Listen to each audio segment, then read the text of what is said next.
Bom dia, pessoal, a paz do Senhor Jesus. Vamos a mais uma lição desse trimestre. Hoje vamos tratar da lição 5, a verdade que liberta. Está baseado também no Evangelho de João, né? Todo esse trimestre estamos estudando acerca do Evangelho de João. E o textuário dessa semana se encontra em João 8,32, que diz: "E conhecereis a verdade, e a verdade vos libertará." Verdade prática. E o verbo divino representa a verdade que se manifesta na história para libertar o pecador. Nossa leitura bíblica em classe está em João 7, do 16 ao 18, versículos 37 e 38, e João 8, do 31 ao 36, que vai dizer o seguinte: Jesus respondeu e disse-lhes: "A minha doutrina não é minha, mas daquele que me enviou. Se alguém quiser fazer a vontade dele, pela mesma doutrina, conhecerá se ela é de Deus ou se falo de mim mesmo. Quem fala de si mesmo busca a sua própria glória, mas o que busca a glória daquele que o enviou, este é verdadeiro e nele não há injustiça." E no último dia, o grande dia da festa, Jesus pôs-se em pé e clamou, dizendo: "Se alguém tem sede, venha a mim e beba. Quem crê em mim, como diz a Escritura, rios de água viva correrão do seu ventre." Jesus dizia, pois, aos judeus que criam nele: "Se vós permanecerdes na minha palavra, sereis meus discípulos, e conhecereis a verdade, e a verdade vos libertará." Responderam-lhe: "Somos descendentes de Abraão, e nunca serviremos a ninguém. Como dizes tu, sereis livres?" Respondeu-lhes Jesus: em verdade vos digo que todo aquele que comete pecado é servo do pecado. Ora, o servo não fica para sempre em casa, o filho fica para sempre. Se, pois, o filho vos libertar, verdadeiramente sereis livres. Hoje nós vamos falar da liberdade que há em Cristo Jesus e também, e muito, que foi o que o Espírito Santo ficou batendo comigo enquanto eu preparava a lição, acerca da dificuldade de nós seguirmos a liberdade em Cristo. Porque estar livre em Cristo significa nós sermos confrontados com o nosso eu, com o nosso interior. E como é difícil quando o Senhor mostra a nossa real condição. Então vamos começar. Tópico 1, eu vou ler os subtópicos 1, 2 e 3, fazer um comentário e assim sucessivamente até terminar a lição. Tópico 1. Jesus, a verdade em Jerusalém. Da Galileia para Jerusalém. O capítulo 7 do Evangelho de João revela que Jesus estava na Galileia e não se dirigia a Jerusalém, pois os judeus planejavam matá-lo. Apesar dos conselhos dos seus irmãos para que subisse a Jerusalém, Jesus tinha plena consciência de que não era sob a influência deles que ele iria à Cidade Santa, mas sob a orientação do Pai. Assim, em obediência ao Pai em todas as situações, Jesus subiu discretamente a Jerusalém durante a festa dos tabernáculos. Ao afirmar que o seu tempo ainda não era chegado, Jesus referia-se ao momento em que se entregaria aos seus inimigos e seria crucificado, morto e sepultado para cumprir a justiça divina. Eis que vamos para Jerusalém, e o Filho do Homem será entregue aos príncipes e sacerdotes e aos escribas, e condená-lo-ão à morte. Nos versículos 10 a 13, Jesus evitou o assédio do povo, até que durante a festa subiu ao templo e começou a ensinar. Ele estava ciente de que havia uma divisão de opiniões sobre ele entre as pessoas. Por isso afirmou: "A minha doutrina não é minha, mas daquele que me enviou." Muitos acreditavam que Jesus era um grande profeta, mas não o Messias. No entanto, quem se encontrava ali diante deles era o Verbo encarnado de Deus. Ele era realmente o Filho de Deus e tudo o que ensinava continha a única verdade que o mundo desconhecia. Apenas o Filho de Deus poderia declarar: "Eu sou a verdade." Os versículos 16 a 19 referem-se à doutrina que Jesus transmitia. Essa doutrina provinha do Pai e, para cumprir a sua vontade, era necessário entender a verdade revelada pelo Pai em Cristo. O Senhor Jesus é a verdade, e a mesma verdade que se manifestou em Jerusalém, que esteve presente na festa dos tabernáculos e que, através do Espírito Santo, se faz presente entre nós hoje. Por isso, ele nos convoca não só a conhecer, mas também a viver esta verdade. Então, essa lição, ela teve ali uma leitura, né, em alguns versículos do capítulo 7, alguns versículos do capítulo 8, mas a gente ter essa revelação de Jesus como verdade, ela vai se estender, na verdade, até o capítulo 10, que é toda a trajetória de Jesus durante a festa dos tabernáculos. E o interessante é que nos capítulos 7 e 8, a gente não vê milagres. E o milagre que a gente vê para frente é justamente os olhos de um cego serem abertos, ou seja, é o que a verdade do Senhor faz com a gente. Os nossos olhos são abertos, né? E a luz entra na nossa vida. Essa é a grande sacada, digamos assim, né? Deste trecho da Bíblia, e que as pessoas não entenderam. A começar pela família de Jesus. Por quê? Porque a gente vê já no início do capítulo 7, que os irmãos de Jesus, eles estavam incentivando Jesus a subir para Jerusalém, mas a Bíblia relata que eles não criam no ministério de Jesus, né? Era quase que como uma chacota: você não quer aparecer, você não quer ser famoso, então você tem que ir para Jerusalém. O que eles não sabiam é que a ida de Jesus para Jerusalém, ela tinha um propósito, que era o Senhor morrer pela humanidade, para trazer a nós o direito de reconciliação com Deus e ressuscitar para que nós vencêssemos a morte eterna através da pessoa de Jesus Cristo. Eles não sabiam desse propósito e também não entendiam que Jesus tinha um propósito muito maior, e por isso eles não criam no ministério de Jesus, né? O que esse trecho deixa para mim, porque a Bíblia fala que Jesus não foi, e depois quando ele foi, ele se manteve muito discreto, né? Por conta das perseguições que ele já sofria, é que todas as coisas com Deus têm tempo e têm cadência de cumprimento. Não é feito de qualquer forma, tudo é feito numa ordem certa. A gente já vê isso lá no Gênesis. Primeiro o Senhor cria uma coisa, vê que aquilo é bom, cria outra coisa, e quando a gente olha para uma cadeia, essa cadeia da criação de Deus, a gente vê que tudo que Deus cria antes é porque o que vem depois necessitava daquilo, né? Então, assim, primeiro é um alicerce, depois as paredes, depois o telhado. Você não coloca um telhado sem ter alicerce, porque senão a casa rui. E tudo com Deus é desta forma, tudo tem uma cadência. E Jesus, sendo Deus, entendia muito bem isso e não se deixou levar, né? Se fosse, por exemplo, uma bajulação, ele não se deixou levar. Se foi um deboche, ele não se deixou levar, porque ele entendia que estava ali para cumprir o propósito de Deus, que era muito maior do que a própria vida dele. E aí, vamos lá. Eu fiz aqui algumas anotações que dizem aqui o seguinte: ao se apresentar, Jesus quer demonstrar que a doutrina que ele trazia vinha direto do céu, não era dada por homens. Com isso, ele fazia uma divisão contra os costumes, que, na verdade, geravam fardos para as pessoas muito pesados. Mas quem aceitava os ensinamentos de Jesus recebia um alívio, pois Deus, né, através da pessoa de Jesus, demonstrava uma preocupação global. O que Jesus vem fazer é demonstrar que Deus é amoroso. E ele tem uma preocupação global com os seus filhos. A declaração de Jesus sobre fluir um rio de águas vivas fala sobre a gente não ter só para si, mas a gente multiplicar na vida das pessoas. Porque quando a gente pensa no ecossistema de um rio, tem vida dentro do rio, tem vida em volta do rio. E se você tirar um pouco da água do rio e levar para outro lugar, aonde a água chega, a água produz vida, fertilidade. E o interessante é que a água, ela pode ser retirada, mas existe uma nascente que faz ela brotar, né? Para que a água não se extingua. Então, quando Jesus fala, quem crê em mim vão fluir rios de águas vivas, o Senhor está falando, vai ter vida em você, vida para quem está perto de você, e se tirarem um pouco dessa água que está dentro de você e levar para outro lugar, haverá vida também. E era isso que Jesus fazia, né? Jesus se doava e ele levava vida aonde ele chegava.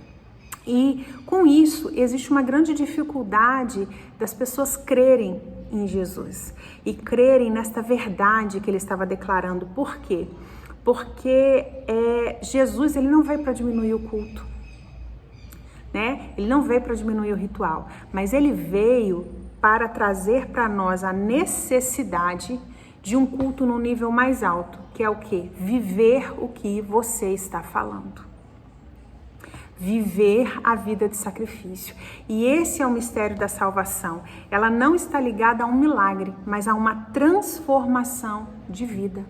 E a transformação de vida, e que sempre vai confrontar a nossa natureza humana, e que vai falar para nós que é necessário renunciar, que é necessário deixar algumas práticas que estão contrariando a vontade de Deus para nós, isso é doloroso de ouvir.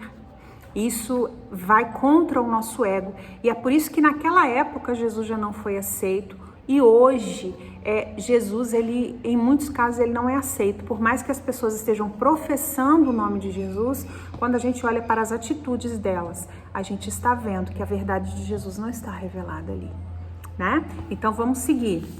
Vamos seguir aqui o trecho 2, porque aí a gente faz uma aplicação prática dentro da própria Bíblia, desta necessidade de viver o Evangelho e qual que é a grande dificuldade de nós vivermos o Evangelho. Vamos lá, tópico 2 diz o seguinte: Jesus, a verdade diante dos escribas e fariseus. A verdade no episódio da mulher adúltera. No capítulo 8, o Evangelho de João, a verdade, representada pelo Senhor Jesus, é posta à prova pelos líderes judeus. Enquanto ele ensinava uma multidão ansiosa por mais milagres no pátio do templo, os escribas e fariseus trouxeram-lhe uma mulher apanhada em adultério para ser julgada publicamente. De acordo com a lei, a mulher deveria ser apedrejada e por isso questionaram Jesus sobre o caso, acusando-o de contrariar a lei. O nosso Senhor respondeu: aquele que dentre vós está sem pecado, seja o primeiro que atire a pedra contra ela. Ninguém teve coragem de lançar uma pedra contra aquela mulher. A verdade que Cristo nos traz revela a consciência das nossas falhas. Assim, quando somos impactados por essa verdade, encontramos libertação nos nossos pecados. O episódio da mulher apanhada em adultério ilustra a resistência dos escribas e fariseus em aceitar a verdade que Jesus representa. Isso nos permite concluir que, independente do grau de resistência que o ser humano possa manifestar, nada consegue obstruir a verdade de Jesus. Não é por acaso que ele próprio declarou: disse-lhe Jesus, eu sou o caminho, a verdade e a vida. Ninguém vem ao Pai senão por mim. Esta verdade não é apenas genérica, é uma verdade encarnada. Também não se trata de um caminho qualquer, mas sim do único caminho para alcançar a Deus. O nosso Senhor é a verdade única de que todos precisamos. Muitas pessoas procuram a verdade na filosofia, através de um conjunto ético que guia suas vidas. Outras examinam essa verdade na lógica, utilizando a ciência como forma de compreender o mundo. Há ainda quem busque a verdade no esoterismo.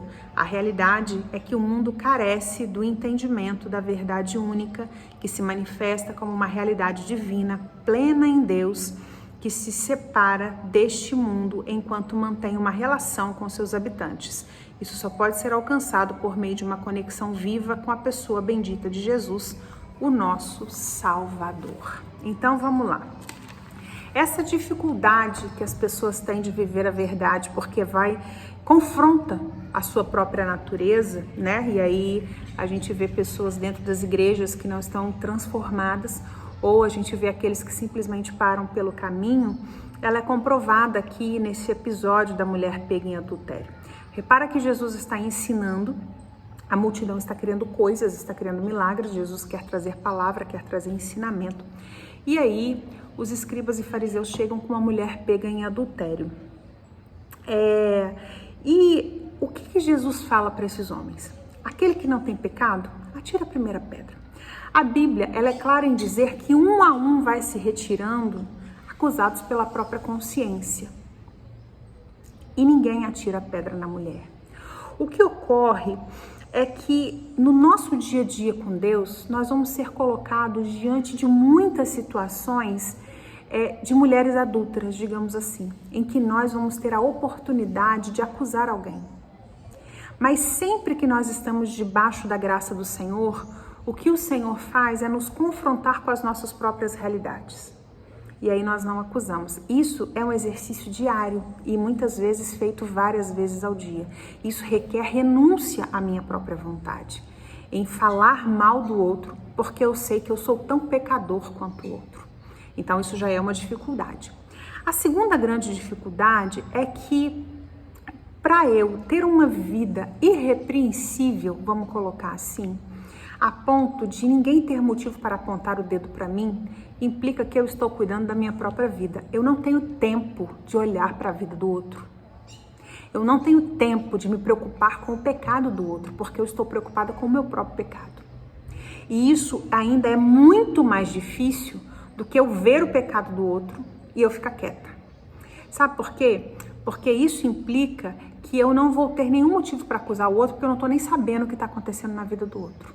E por que isso se torna difícil? Porque muitas vezes nós não queremos renunciar a esse nosso eu, a essa condição de juiz que a gente se coloca sobre a vida das pessoas, porque eu uso o pecado do outro para justificar o meu próprio pecado. Então, assim, eu não quero me consertar, eu não quero cuidar da minha própria vida, porque se eu errar e não souber nada da vida de ninguém, como que eu vou justificar o meu pecado? E aí esse é o convite que Jesus dá.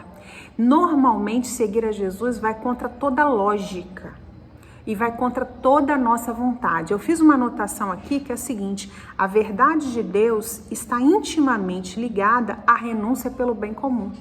Paulo já declara em Filipenses que o Senhor não teve usurpação de ser como Deus, pelo contrário, tomou a forma de homem e veio como servo e morreu uma morte que era uma morte desonrosa, que era uma morte de cruz. Ou seja, Jesus renunciou à sua majestade pelo bem da humanidade. E nós devemos renunciar a essa humanidade pecaminosa pelo bem não só da nossa salvação, mas pelo bem do nosso próximo. Porque nós não conhecemos a estrutura do próximo. Nós não sabemos o que as nossas palavras podem causar na vida do próximo. Nós não sabemos o que a nossa atitude vai causar no comportamento do próximo. Isso é renúncia. E renunciar, muitas vezes, a gente não quer. Por isso que se torna tão difícil seguir a Jesus. Naquele momento os homens renunciaram, mas quantas vezes mais eles seriam confrontados? Quando estamos com Jesus, nós somos confrontados sobre a nossa humanidade todos os dias. E aí, por isso é tão necessário o Espírito Santo, porque é o Espírito Santo que nos convence a permanecer, porque na verdade, olhando pelos olhos humanos, é muito mais fácil a gente regredir e voltar à nossa velha natureza. Mas nós não podemos. Nós precisamos seguir em frente, olhando para o alvo, que é Cristo, porque o que aguarda por nós nem se compara com as dificuldades que nós estamos passando aqui, não é verdade? E aí, eu fiz aqui uma anotação que o Espírito Santo me fazia pensar, que é o seguinte: essa nossa ausência de querer renunciar. Olha só, desde o princípio nós vemos que a ausência de humildade nos afasta de Deus, porque nós renunciarmos a nós é um gesto de humildade. O diabo estava no céu, servia a Deus, mas ao tentar ser maior do que Deus, ele foi expulso da presença de Deus, foi amaldiçoado, se tornou o diabo. O homem tenta desde sempre também ser maior do que Deus. Quando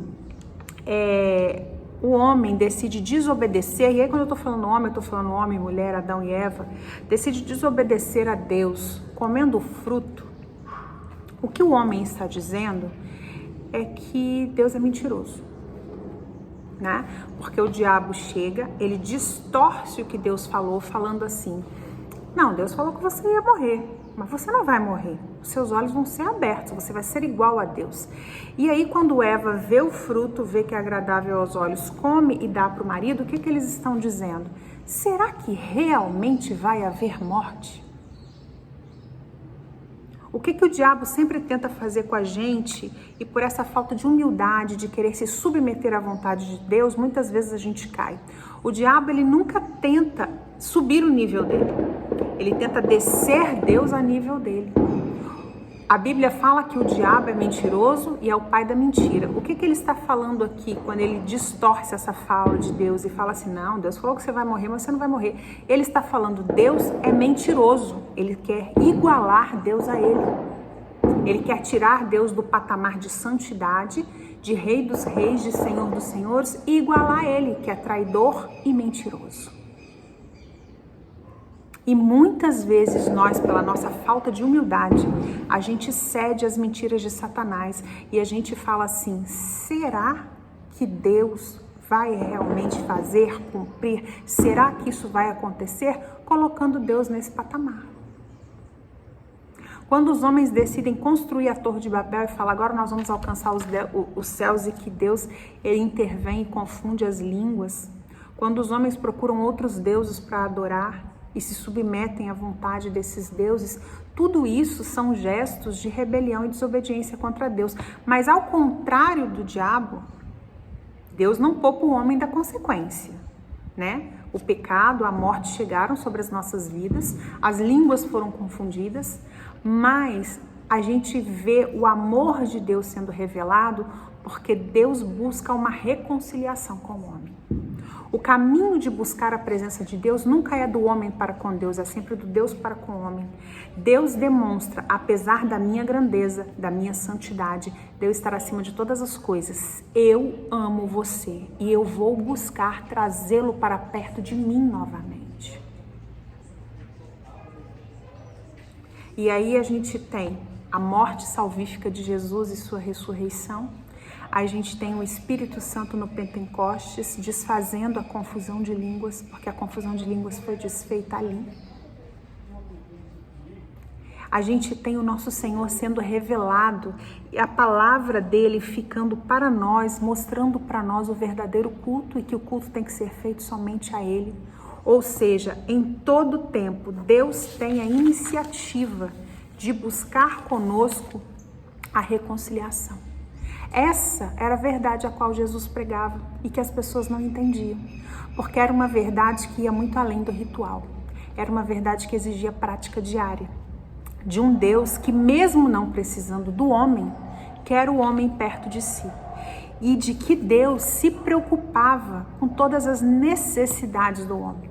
Quando a gente lê todo o Evangelho de João, a gente vê Jesus se preocupando com a necessidade física de comida das pessoas, a gente vê Jesus se preocupando com a reputação das pessoas, a gente vê Jesus se preocupando com a vida sentimental das pessoas, diversas curas de enfermidade, e a gente vê Jesus trazendo pessoas que antes estavam à margem para uma reintegração, porque Jesus entendia e queria que as pessoas vivessem unidas, porque união é unção.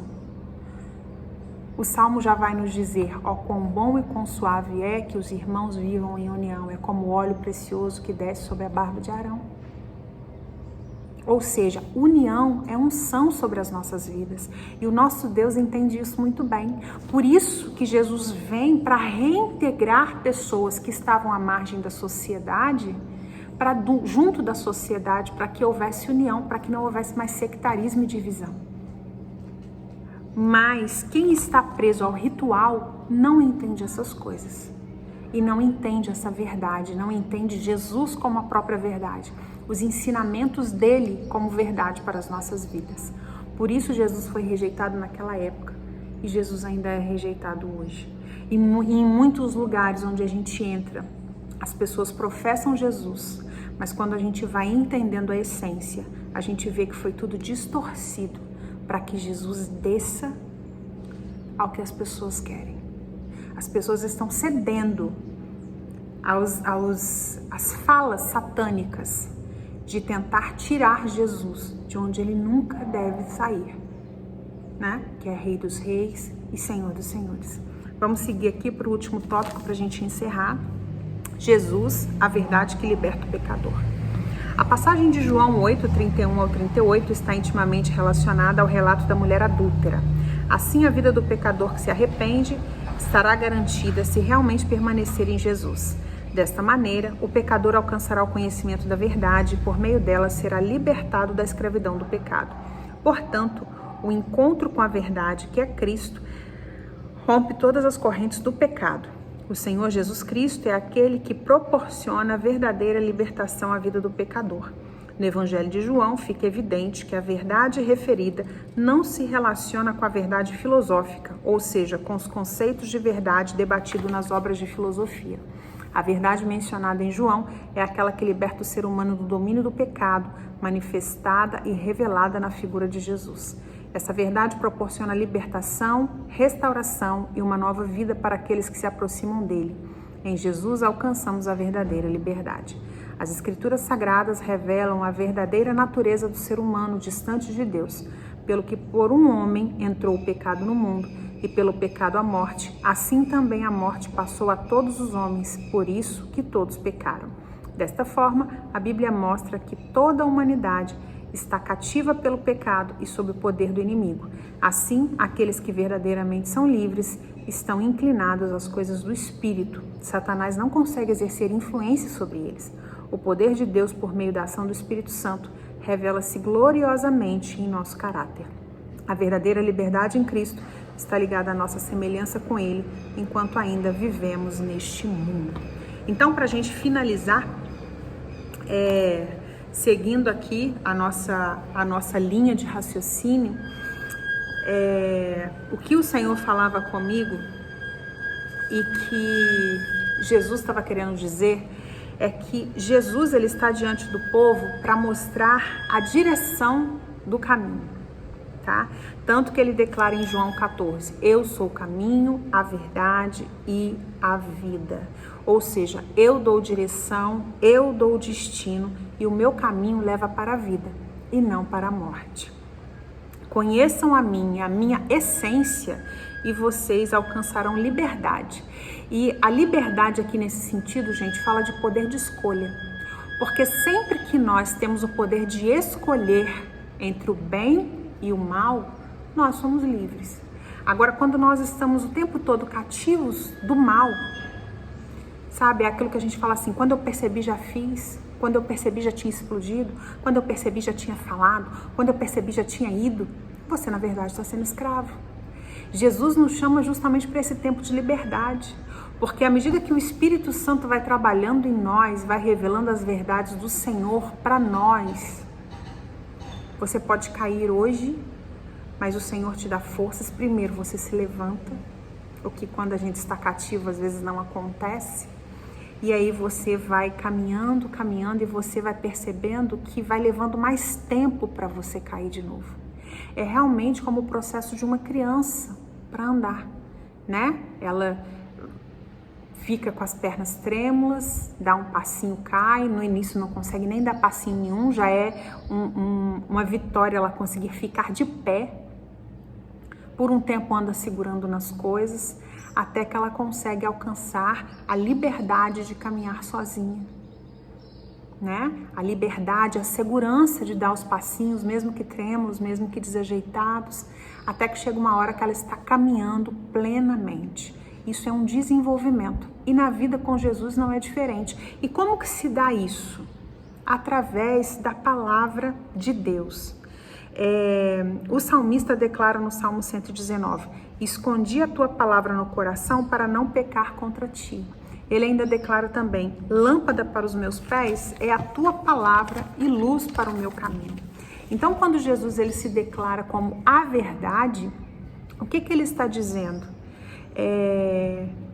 Que eu sou a palavra. João começa falando no evangelho dele que Jesus é quem? O verbo. O que é o verbo? Uma palavra. Que normalmente significa ação, pode significar também estado. Os dois termos vão se aplicar perfeitamente a Jesus. Jesus é a ação de Deus para a vida do homem.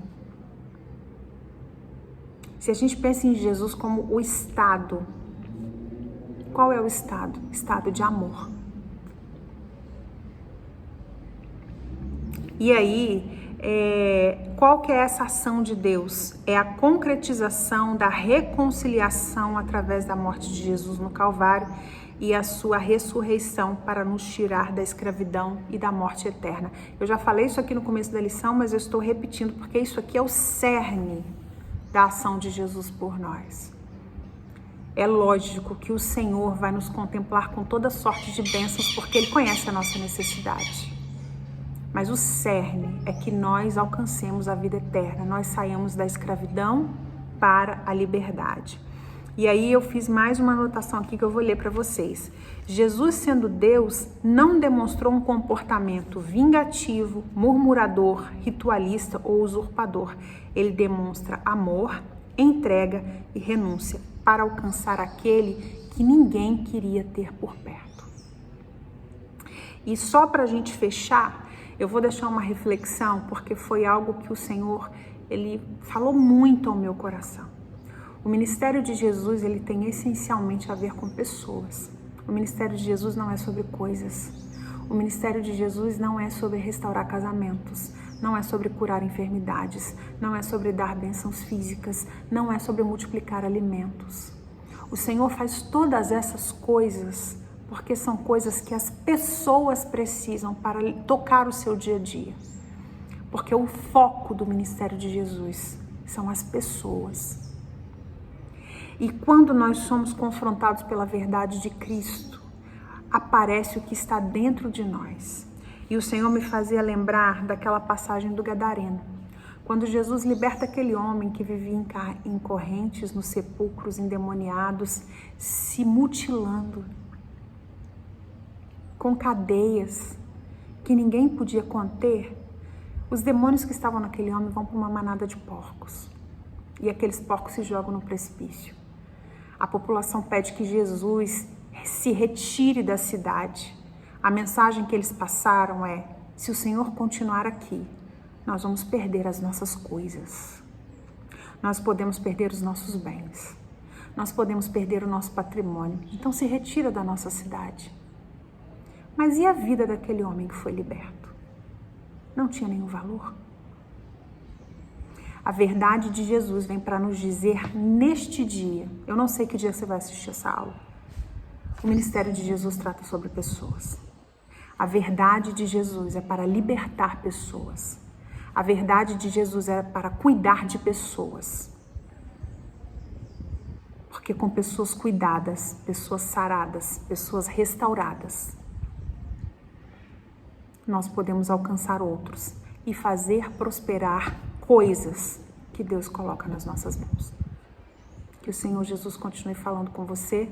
Domingo que vem, outra lição.